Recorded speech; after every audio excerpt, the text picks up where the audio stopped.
দেশ স্বাধীন হলেও এখনো গণতান্ত্রিক রাষ্ট্র গঠন সম্ভব হয়নি। তবে উগ্রবাদ মৌলবাদকে প্রশ্রয় না দিয়ে উদারপন্থী গণতান্ত্রিক রাষ্ট্র গঠন করে জনগণের নিরাপত্তায় বিএনপি সরকার কাজ করছে বলে জানিয়েছেন মির্জা ফখরুল ইসলাম আলমগীর। বিকেলে ঢাকায় সম্মিলিত সনাতন পরিষদ আয়োজিত সংখ্যালঘুদের সুরক্ষা ও নিরাপত্তা বিধান শীর্ষক মতবিনিময় সভায় তিনি কথা বলেন।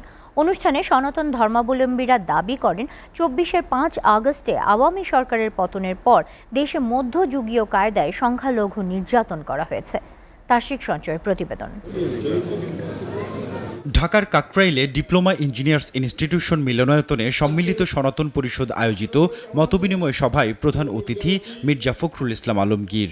উপস্থিত ছিলেন সংস্কৃতি মন্ত্রী নিতাই রায় চৌধুরী এবং প্রধানমন্ত্রীর বিশেষ সহকারী বিজন কান্তি সরকার।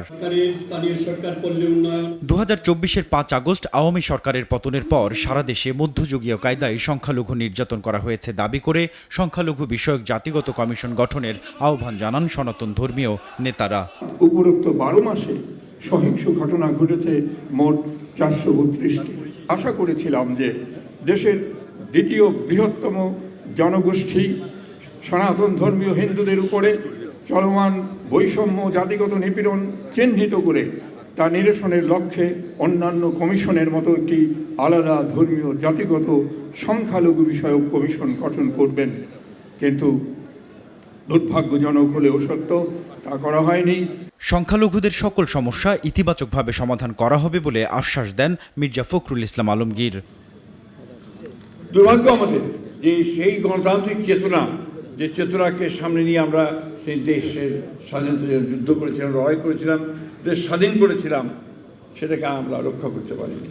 আসলে আমার কাছে মনে হয় যে আমাদের মূল যে দুর্বলতাটা, সেটা দুর্বলতা হচ্ছে যে আমরা একটা গণতান্ত্রিক রাষ্ট্র নির্মাণ করতে পারিনি।